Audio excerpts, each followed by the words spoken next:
O Mother Mary, I pray to you to intercede for us, that our hearts may change this season of Lent.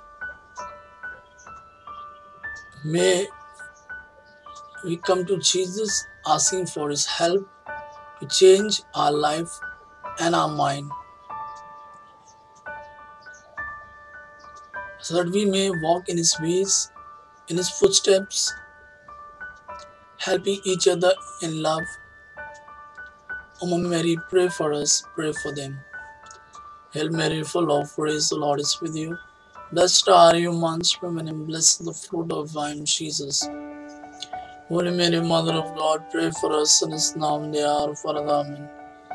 Hail Mary, full of grace, the Lord is with you. Blessed are you amongst women, and blessed the fruit of thy womb, Jesus. Holy Mary, Mother of God, pray for us sinners now and the hour of our death. Amen. Hail Mary, full of grace, the Lord is with you. Blessed are you amongst women, and blessed the fruit of thy womb, Jesus. Holy Mary, Mother of God, pray for us sinners now and the hour of our death. Amen. Thank you, Lord Jesus, for helping us and giving us your grace to amend our life this season of Lent.